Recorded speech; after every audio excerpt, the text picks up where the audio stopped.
You need some oyster mushrooms in your life.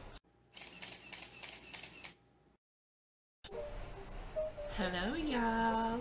It's your girl Shannon. Can you be vegan? The first video we're getting into is my fave mushrooms. Get you some oyster mushrooms. Those are a little harder to find and a little pricier, but I know you see them in the supermarket and you pass right by them because they look dirty. Mushrooms come from the ground. They're supposed to be dirty. Just clean them off with a damp cloth when you get them. They're fine. Let me tell you about these mushrooms, y'all. Like, they literally taste exactly like seafood. You smell it? The smell. The smelly smell. The smelly smell that smells. Like lobster, scallop, shrimp, like all of that. These mushrooms, y'all, like no lie, they taste like lobster. Like, I'm not gonna lie to you. I know I've been vegan for a while. My sister always tells me maybe it's because I haven't had meat in a while that I forget what meat tastes like. I already know. I've always been a foodie my whole entire life. I can never forget the taste of a food. And when I tell you right now that I have never had a meat substitute that so closely resembles, you know, the texture of seafood, like, I'm telling you, I have never in my life. So, and they taste amazing. You can put them in soups, salads. You can save their stalks and put them in a broth. I definitely love mushroom stir fries. You know, mushroom pasta, anything. I just put mushrooms in anything meat really calls for, like ground beef. I'll put mushrooms in place of those. So okay, so let's get into this video, y'all. Okay, guys. You know, we gotta start off by cleaning our mushrooms always. We don't want the towel to be too wet.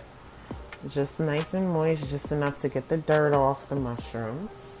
And then we're gonna start slicing them into our disc. One big oyster mushroom can get you about 3 good sized discs. You want them to be about a ½ an inch thick because we're gonna be cutting a hole through them later. Ooh, I know. And then you wanna save the top. Remember, always save your mushroom bits for later recipes. You can put them in stir fries, you can freeze them for later, you can put them in soups, whatever you want to do with them. Just save them. Waste not, want not. Alright, so now we're going to start the really fun part, guys. This is when we're going to turn these mushrooms into calamari. So you're going to take a piping tip. You know, that's the tip you use to ice a cake. And you're going to push it through the middle of the mushroom. See how perfect that was? Look at that hole. It looks like a calamari, guys. Like, that is calamari. And then you want to go ahead and do that again, guys. Oh yeah, don't forget to save your mushroom bits. Like, do not forget to save them. Like, I will be mad at you if you throw them away, okay? You don't want to see me mad, guys. Alright. Alright, so try and do that again. It's much easier to start on the smaller side and push your mushroom bit through the larger side so it won't break, because we don't want these to break. Once they break, it doesn't really look like calamari. We want them to look like calamari. You see how perfect these are? Not one break. So we're gonna get ready to batter them up. Let's make our batter now, guys. We want some cornflake breadcrumbs, and we want to put half of our spice blend in there. And then we want to take some flour, whatever flour you like. I use chickpea flour. It's gluten-free, you know, just the healthier option. And then you want to take your other half of the spice blend and mix that all up, guys. So these are your 2 dry batters. And so now we're going to get ready to make our wet batter. We're going to take about a ½ a cup of that dry batter and we're going to transfer it to another bowl. And so you already have all your seasonings in there, so no need to do a whole nother batter.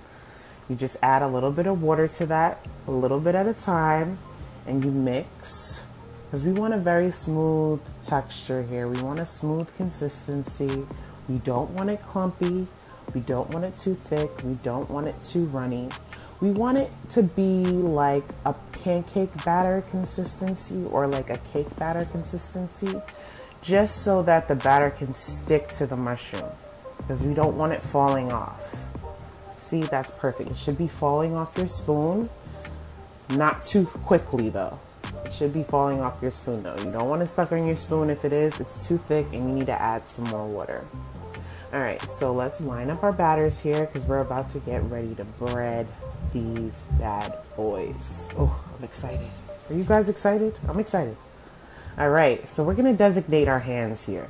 We're gonna have a dry hand and a wet hand. This is gonna save you a lot of mess, a lot of hassle, and you're gonna actually wanna do this. Like, trust me, it will not be messy. So you're gonna take your dry hand and you're gonna put your mushroom in the dry batter, the flour mixture. Take all the moisture shake it all up there. You wanna get it as dry as possible. And then you're gonna take your wet hands and you are going to dip it into the wet batter. And so you wanna coat it all the way around. You wanna make sure there's no part of the mushroom showing, because this will just really help you get a nice coating, a nice crispy coating on your mushroom.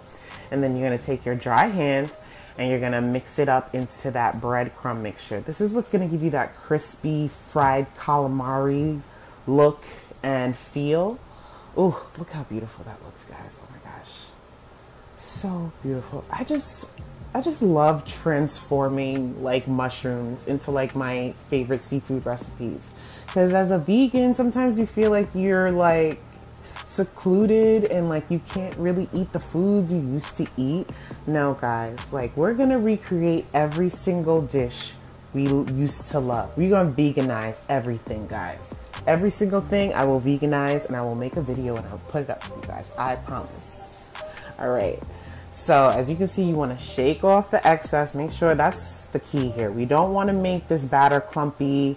We want everything to just be a nice, clean, streamlined process. Like that just makes cooking easier for me when everything is just clean and in its place, not too much mess. You can just focus more on, you know, the actual food. So now we want to put them in the freezer for about 15 minutes just to firm up, because it gives it a really nice texture when you're baking them, like a really nice texture.